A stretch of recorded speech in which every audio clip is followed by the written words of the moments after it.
Trump delivers stirring July 4th speech at Mount Rushmore, reminds nation that communism still sucks. In a move that historians are already calling peak American exceptionalism, President Trump stood before the carved faces of 4 dead presidents on Saturday and delivered what sources confirm was supposed to be a unifying Independence Day address for America's 250th birthday. Instead, the speech quickly pivoted into a masterclass on why socialism remains the worst idea since whoever thought putting pineapple on pizza was acceptable. Today we celebrate 250 years of freedom, folks, Trump began, waving to the massive crowd that had braved record heat, surprise thunderstorms, and at least one confused bald eagle. A time when Americans stood up and said, "No more kings, no more taxes without representation, and definitely no more government telling us how to live." The audience cheered wildly, expecting tales of founding fathers, fireworks, and apple pie, but Trump, never one to miss a teaching moment, leaned into the microphone and added, "Which is why we must never forget that communism is a disaster.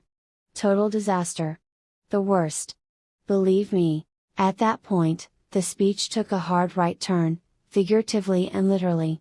Trump spent the next 45 minutes detailing every failed Marxist experiment from the Bolshevik Revolution to modern-day college campuses where students demand free everything while majoring in gender studies and wondering why their avocado toast costs $14.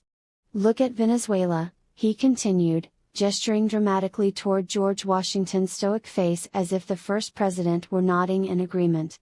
"They had so much oil, so many resources, and now they're eating zoo animals. Zoo animals.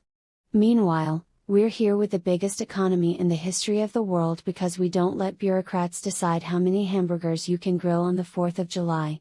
Crowd members wearing 1776 hats and eating Nathan's hot dogs reportedly began chanting USA, while a small contingent of confused protesters holding signs about late-stage capitalism were politely escorted to the shade by park rangers who reminded them that air conditioning is also a capitalist invention. Political analysts were divided on the speech's tone. One CNN contributor described it as divisive fearmongering, while a Fox News panelist called it a refreshing dose of truth serum on a day when we're all pretending the government hasn't grown into exactly what the founders warned us about. A neutral observer from the New York Times was reportedly too busy drafting an op-ed titled "Is Patriotism Problematic?" to comment. As the speech wrapped up with Trump promising the biggest, most beautiful fireworks display ever, "Tremendous, nobody does fireworks like us," the crowd dispersed to continue their barbecues, already debating whether the real miracle of 1776 was declaring independence from Britain or successfully avoiding bread lines ever since. Sources close to the event confirmed that the carved presidents on Mount Rushmore did not react, which experts are hailing as definitive proof that even stone faces know better than to argue with a man who's been right about communism since the 1980s.